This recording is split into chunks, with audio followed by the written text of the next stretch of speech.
Welcome to the Voice of Reason Sports Podcast. Make sure you subscribe to the show, leave a comment, and click that like button. Dale, what'd you think of those divisional games? What can I say, man? It was exciting football. Like what I saw, I mean, it was, some good, exciting football, man. And that's all you can ask for, a good game. If your team ain't in it, you ain't gonna really rooting bit interest in it. For real. I mean, all you can ask for is good football, man.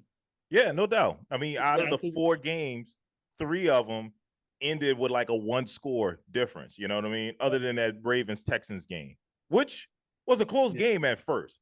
This game went into halftime 10-10. Yeah, absolutely. Yeah. Absolutely. Yeah. And I thought it was going to continue. I didn't see anything to say it wasn't going to continue that way. But, to me, I thought the main thing is the weather. Exactly. Right? And don't get me wrong, they also were down 2 of their top 3 receivers, but the weather, it got colder and colder as that game got on, and it looked like Houston just shriveled up as that game went. Yep. They started shriveling up. And considering, when we made our picks, I told you I love CJ Stroud. I like the Texans. I was rooting for them, but just the fact that they had to go to Baltimore, an indoor team, a dome team, going to Baltimore, having to play outside. It was cold last week. Yeah. It was in the teens. Yep. I knew that was just going to be too tough for the Texans. And that's why I went with the Ravens. You went with the Texans. I think at kickoff it said 20 degrees, feels like 8 with 20 miles 20 mile per hour winds. Right. I'm like, good Lord, that's cold. Right. There's no way that the Texans are going to be able to stand that. Exactly. But I was thinking that maybe that flatness, because I just could not get years back when the Ravens were in the same situation and they came out so flat against Tennessee and they ended up losing that game, Right. But that was a young Lamar. That was Lamar. That was definitely a younger Lamar. That definitely was a younger Lamar.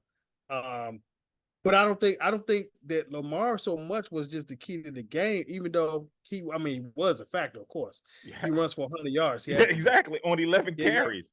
Yeah, he runs for 100 yards. But the Ravens defense, it wasn't a whole lot of pressure because Raven was locking them down, Yeah.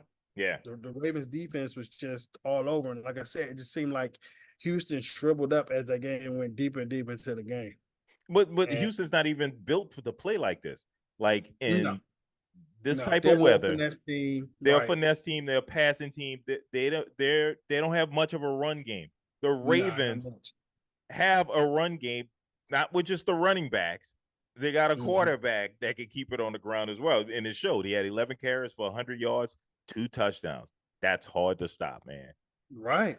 I mean, like I said, and see, for me, it's hard for me to call it a running game when it's your quarterback because some of that was passing plays that turned into a run play. That's not running. That is running. That is not a running game. No, it's not. And to me, that's a running game. If you call a pass play and you run, that's called scrambling. That's not a running. However you want to describe it. Run. However you want to describe it, to me, it's an advantage. It's a strategic advantage. It's an advantage regardless of what we call it. But to me, that's not a running game when you call a pass play and I scramble, I end up running for 25 yards. To me, that's the best way to run the ball because to me, no, it is. Don't get me wrong. Think about it. Think about this. When the quarterback, let's use Dak as an example. No, I'll use Derek Carr as an example. It's my team. When Derek Carr hands the ball off to the running back, he steps back and he gets out of the way. And now it's 10 on 11. The defense has the advantage by the numbers. It's 10 versus 11. Right. Now, when Lamar Jackson is back there and he fakes it to the running back and he runs with the ball, now it's 11 on 11. I say offense has the advantage because now it's man to man. Quarterback has the advantage because you don't account for him. You don't account for him. Checking him, right? Exactly. unless you spy. But then when you spy, you're taking somebody out of coverage. Exactly. It's such a huge advantage. That read pass option is like such an advantage. I just don't understand why every team doesn't get themselves an athletic quarterback and take advantage of that against defenses, because defenses are so good and so fast now. Like, it is such an advantage, and I think that's why I have the Ravens going to the Super Bowl. Yeah, I mean, it is. I mean, we had, you had a team like 49ers with Colin Kaepernick in the Super Bowl. You know what I'm saying? Right. It was a running quarterback because he Right. could run and he could pass decent enough. Right. You know? And he will kill you with the RPOs. Like, back then, defenses had no answers for it. Yeah, but the problem is that most of the time running quarterbacks will not last in this league because of the hits. You know, even though they're fast, there's still some fast linebackers and linemen out there too. And all they gotta do is land on them a couple times. Right. You know? But I think the rules have changed so much. Like, you're not gonna see Lamar Jackson take any big hits. You know what I mean? Like, today's running quarterback. He's learning. He's going down now. He's not going down like he used to. He used to put his head down. He don't do that. He don't do that no more. That's what I'm saying. Like the Josh Allens, the Lamar Jacksons, they're not taking those big hits that I remember, like Michael Vick taking when he broke his ankle in preseason to the Ravens. Right? Yeah. They were taking big hits now. I mean, back then, but not so much. Josh Allen still do take some hit now. He delivering those hits. He don't slide. No, he don't slide. But I think it's such a huge advantage because the rules protect the quarterback. Well, they protect you as a passer. They do not protect you as a runner. Now, remember Cam Newton. Cam Newton, he had the same issue. And even RG3, when he was back then, remember he had an issue. And I don't know why people don't do it like they used to. Maybe because of those rules now, because touchy on the quarterback. But they could argue, just like they did back then, that when he's doing those RPOs, I can't tell if he got the ball in that. So you remember what they were doing RG3? Right? I know, but they protect him. You can't do that no more. Play, no matter what. I think you can. I just think you can't. You can't do that anymore. Yes, you can. If it's an RPO, you can. You still can. I think you can't do that anymore. And then now, when they run, all you have to do is just slide. And if they touch you, that's 15 yards. So I give you, that's the protection, right? That's the protection. But that puts the defense as a disadvantage, because you don't know if Josh Allen is going to run over you or if he's going to slide. So you're at such a disadvantage. So no, you're right. But I mean, when you're in the pocket though, if you don't designate yourself as a passer, you don't have that protection no more. And defenses, to their credit, they're not taking advantage of it. Because you're supposed to pop that quarterback every time he tries to do an RPO. I remember that. Whether he gives the ball up or not. You hit him. Yep. You I know. him every time. But they don't do that anymore. I don't know if it's a rule change. It's weird. But they had it with RG3. They was hitting him every time. Yeah. It was getting so bad that when he handed the ball off, he would throw his hands up in the air so they could see the right. That was funny, yo. I remember that was so funny. Back in the day. But yeah, man, don't get me wrong. Like I said, it's clearly an advantage. I'm not saying it's not an advantage. I'm just saying I don't lump the quarterback scrambles in with the running game. You know what I'm saying? Right. Like what you do as the running or even design runs. You know, when you're scrambling, there's a scramble. However you want to count it, I don't care. 11 carries, 100 yards. 100 yards, yeah, that's big. That's hard big. To stop. So, but yeah, it's gonna be hard to beat that team. But back to the Texans. I would say this was a very, very successful season for the Texans. A rookie head coach, a rookie quarterback come in. What did they win? They won 10 games, won their division, won the first round of the playoff, the wild card game. I mean, like that's very, very impressive. And I can see years to come where CJ Stroud and DeMeco Ryans are doing great things with the Houston Texans. So I'll be rooting for those cats. Right now, they got a great foundation. Yep. You know, they got a great foundation on what they want to do and what they have to do. So their future is very bright. When you start off and you hit on that quarterback early, right? everything else can Everything fall into falls in place. place. Yeah, everything falls into place, and then you don't have to like do anything crazy in the draft or make any wild free agent moves because you also got your stud on defense too. Yeah. So I mean, last year's draft, well, this year's draft, I should say, the 2023 draft was like how you would want to do it as an NFL organizations. The Texans did it right. Got their quarterback and got their defensive anchor in the same draft in the first round. Mm-hmm. That was brilliant. Brilliant. Yep. Absolutely. So, yeah. So, all right, let's look at the other game. We had the 49ers. These were the Saturday games. We had the 49ers at home against the Packers. You and I both went with the 49ers, and the 49ers squeaked this one out 24-21 over the Packers. We got to start giving some respect to Jordan Love in the pack. Well, he turned the season around. I mean, he the did. beginning, the first half of the season to the second half of the season was like night and day. Mm-hmm. I mean, you can see it in the stats. His stats tell the whole story. But I think San Francisco 49ers were in the same situation as the Ravens, were sitting your players out, Yep. for that last game and then being out for the first week. So in effect, you went 3 weeks without really playing football. Yep. And you came out flat. It's the same thing, man. It's the same exact thing.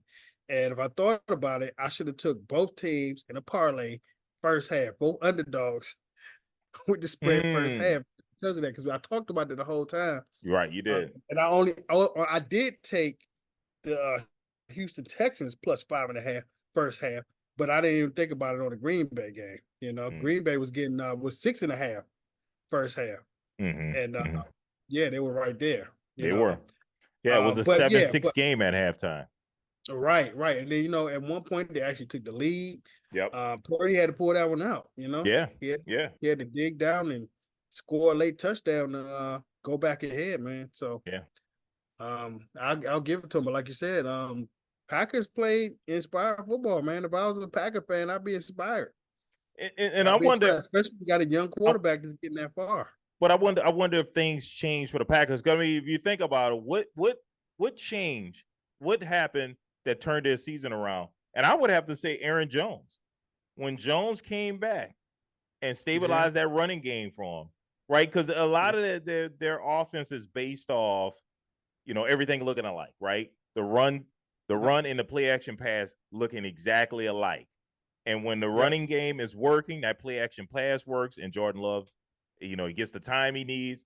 He's able to make the right throws, and that team turned around because of Aaron Jones. So, yeah, I mean, the future looks bright for him. So, we'll see. Yeah, absolutely. Okay. All right. Now, the Sunday game, we had the Lions at home against the Bucks. You and I both went with the Lions, and the Lions got the win on it.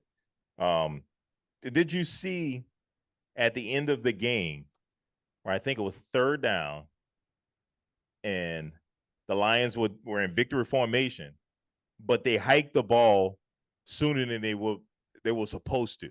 Like, they didn't let the clock run down. They didn't let the play clock run down and run some clock off the game clock, so the game would end. And it was still like just under a minute left in the game, and they kneeled too early, and the Bucks still had a timeout, and they didn't call it. They just let the game run out. That. Yeah, I missed that. Yeah, pay attention. Check it out. Go back on it. It's all over the internet how they talking about why did the Bucks give up. They should have called the timeout, forced the Lions to punt, and you would have got the ball back with like 20 seconds. Yeah, at least give yourself a chance on a Hail Mary.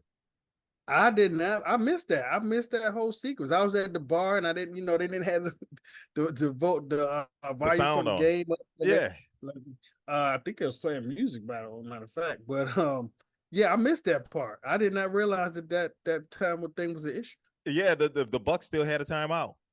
Wow. Yeah, after Goff hiked the ball and kneeled, there was still 30 seconds left on the clock. And, everybody dapping each other off. And I'm looking like, why aren't you calling the timeout to stop the clock? You can get the ball back. It's fourth down. Yeah, but I don't know. Maybe the Bucks got all caught up in the fact that the Lions, won the game to go to the NFC Championship game, and it's the first time since '91 since they've done that. So I don't know. Yeah. But yeah, this was a good game, man. It was a good game. I watched it through with the wife. She was excited about the Bucks. She was hopeful that they could get the win, but too many mistakes. Baker threw an interception at the end of the game that basically, you know. Oh, so actually that interception was on the Buck side of the ball. So it would have forced the Lions to either kick a long field goal or to punt the ball. So you still had time to do something, to be hopeful of something. You don't just give up. And that's what it seemed like the Bucks did on that possession. They just gave up, still having a timeout. Right. Yeah. Right. But all in all, good game. I don't know. I think Baker Mayfield has played himself into a long-term contract with the Bucks, because like the Bucks have a ton of free agents now. You got Baker, you got Mike Evans, you got a bunch of dudes that are free agents now. Yeah, what do you do with Mike Evans in that situation right there? I think you resign him. I mean, his play has not stepped down. It's not as he has no loss in play. Right.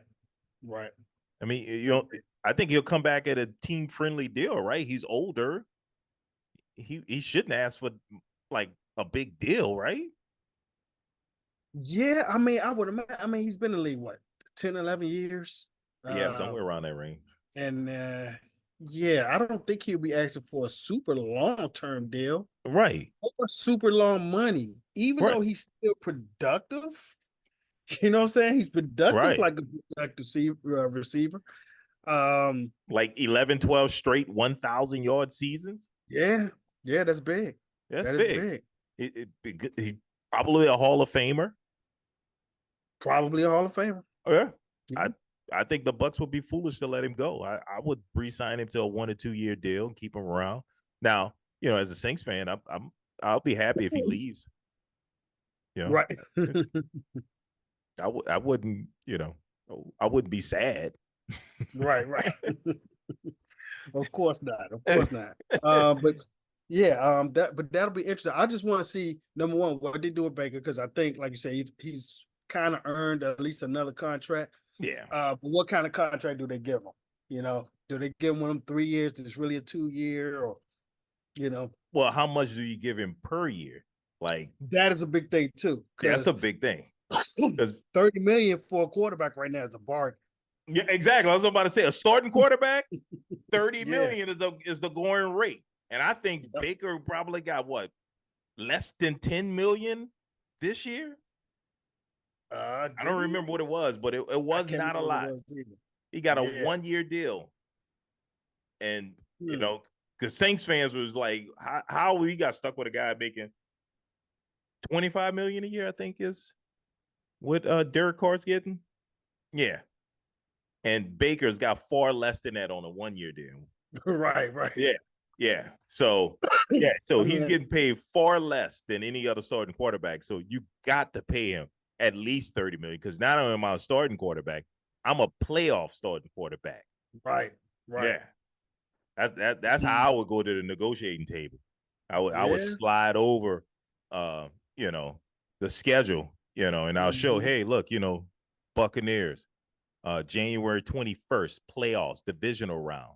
I was the quarterback. That's how I would start negotiations off. Yeah.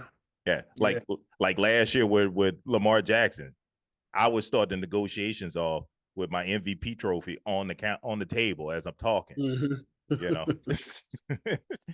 And I'll show Josh Allen's contract and how many MVPs he had. That's how I would start negotiations off. So that's what I would do if I was Baker. So I kind of agree with you. On that. I mean, he has to like negotiate a decent contract. But like I said, $35 million is cheap right now, like for a starting quarterback. Yeah. Not quote unquote franchise or whatever, but a starting quarterback. Yes. Yeah. Yes. That's where negotiations begin. This is the average. Yeah. This is what starting quarterbacks get. I am now a starter. But do you think that Baker turns down a 3-year 120 from some other team from the Bucks. Oh, 3 years, 120. 120 million. Yep. 3 years, 120 That's million. 40 million a year. That's Yeah. 40 million a year. And why would he turn that down? That's a outstanding deal. Take yeah, right. Yeah. I think he would eat that up, Yeah. So, and I think that's where he probably gonna end up coming in at, somewhere around there. Yeah, I agree. Because if they really want to keep him and keep the team together, they think they got something. That's probably where they're gonna have to come in at. Yeah, and here's the deal. And I know every fan out there is saying he's not, quarterback X is not worth $100 million. Right. To me, if your quarterback can lead you to the playoffs, they're worth $100 million because that is the going rate for a starting quarterback that wins in the NFL. That is the going rate, 30, 40 million. Head. Yeah. And as hard as it is to get a good quarterback in this league, you pay it. Like the Bucks are probably picking in the 20th. They have the 20th pick in the first round. You're not getting Caleb Williams with that pick. Right. You're not getting any of these top quarterbacks. So any quarterback you get late in the first round or in the high in the second round is a project. So go on and draft that guy, but you let them sit for 3 years and learn from Baker. And give Baker a shot. Yeah. You got to take what you can get. I agree. Yeah. I agree. You got to get, like you said, get what you can get at the moment for the QB, because, this is the QB is your team at that point. This is a quarterback-driven league. It's a quarterback-driven league. Exactly. Yeah. And if you don't have just competent quarterback, I'm not even talking about the Patrick Mahomes level. I'm not talking about the Lamar Jackson level of special quarterbacking or even Josh Allen level. I'm talking about just competent quarterbacking, no stupid mistakes, none of the silly stuff. Just because a lot of this league is you win the games you're supposed to win, and you're going to make the playoffs. I mean, hell, the Bucks won 9 games and made the playoffs. Yeah. They beat and they played with a first place schedule. So they got all the top-notch teams, and then they had a few bad teams, and they still won 9 games. And that, to me, that's outstanding. So, yeah, you pay the guy. Don't mess around. But, hey, Bucks, hey, as a Saints fan, I would encourage you to let him go. Go on and draft somebody late in the first round. You might get lucky. Take that shot. That's what I would encourage him to do. Yeah. Hopefully that's what they do. Anyway. All right. And lastly, the game of the day, of the week, the Bills at home against the Chiefs. You and I both went with the Chiefs. I didn't see any way that the Bills could screw this up. And that's exactly what they did. They screwed this up. I didn't think the Chiefs were better. I didn't think they were better. I think the Bills just screwed it up. They did. I mean, Patrick Mahomes did bring his A game. He was on. He was on for this game. He was throwing balls that it was impossible for Valdez-Scantling to drop this time, because he was putting it so on the dime and just dropping them right in there. I mean, finally got Kelsey back involved into the game. They brought their A game for this game, and I can't even say that Josh Allen really messed it up, because No, that's what I'm looking for him to really. I mean, he did have an interception, right? He threw an interception. Well, but it wasn't even that. So there was a couple of plays that stand out to me, and I'll talk about the Josh Allen play first, since you brought his name up. That was the play towards the end of the game when they were down by 3. Josh Allen had an open receiver streaking up the middle of the field, and he short-armed it. The ball, the receiver was open. It would have been a touchdown. That would have given him the lead to win the game.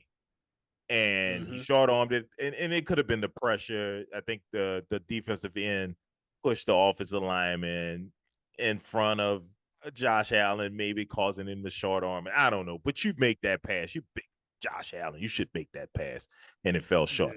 But it was other plays too that bothered me. That was the fake punt in their own territory. Yeah, man, I missed that play. I completely missed that play. Oh my God.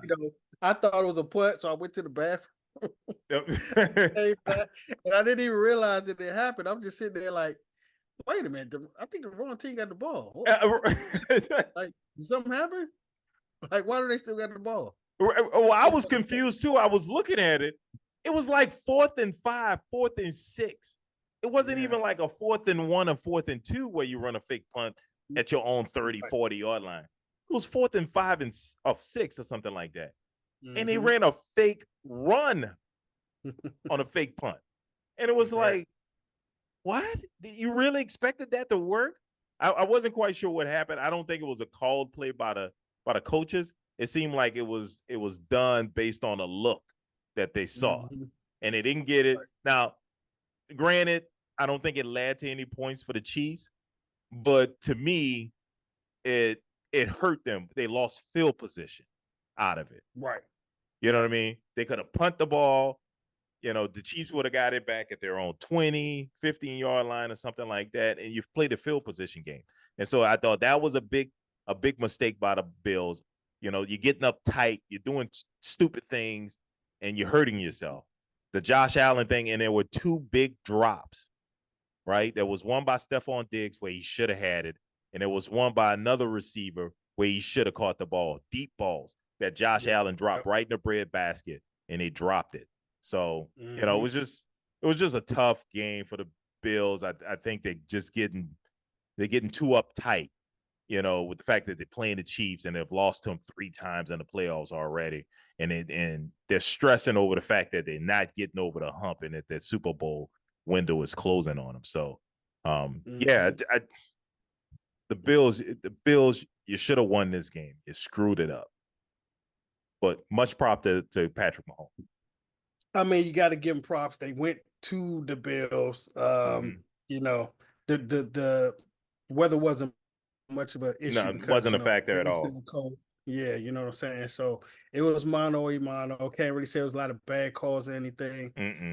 I just think that Pat Mahomes was, you know, he's playoff ready. You know, he might be getting to the point where he's bored with the regular season. It might be. It might be. You know what I'm saying? I mean, 5 straight AFC championship games. Yeah. You know, it might be 6. Well, I think it might be 6 straight AFC championship. Well, as long as he's been the starter. Yes. He's been playing in that game. Right. Yeah. No, he's a special kid, man. He's special.